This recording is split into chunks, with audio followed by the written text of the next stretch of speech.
Taking a look at today's equity index futures markets, I want to focus on the S&P 500.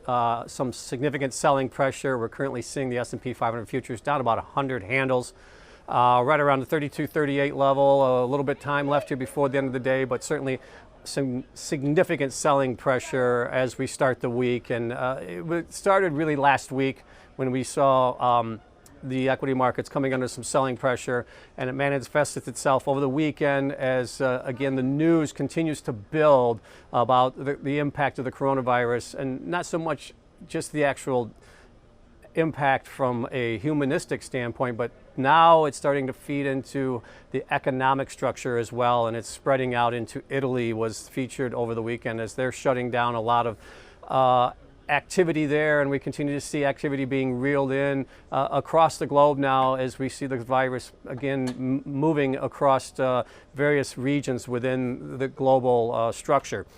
And that dynamic, coupled with the fact that maybe valuations are again being called into question because the impact might have a lasting effect that could be a couple of quarters now. And I think it's very interesting when you look at some of the drivers of today's price action, the virus itself, but also now you're getting CEOs, you're getting some heads of corporate entities coming out and indicating that this is a real threat to their bottom line for the next couple of quarters. And they still don't know the ultimate impact, but they are starting to believe in the sense that there might be some disruption here as far as supply chains and other things that they're contending with that will affect the bottom line and therefore affect valuations in the equity markets. And I think that's another reason why we're seeing some significant selling pressure. And if you move over to the NASDAQ, we're seeing actually the NASDAQ futures down even more so than the S&P futures today, again, because of those supply chain issues that they're dealing with in the Far East, or I should say in Asia,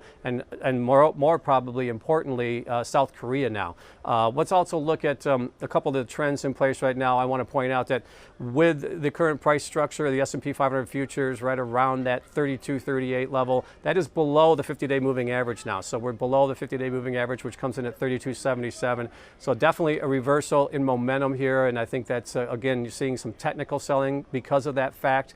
Also, we're seeing a lot of activity when you look at the options activity on those futures, and you look at the March puts right now, the 3,200 puts are the most active today. 22,000 of those have traded. And if you look at the out-of-the-money puts, more so than the out-of-money calls, you're looking at the whole strikes below 3,000 with a significant amount of activity as well. So we are seeing a lot of hedging here, a lot of concerns now that maybe this weakness that the equity markets are experiencing, the S&P 500 futures are experiencing, could persist for further, and we could see further downside from here.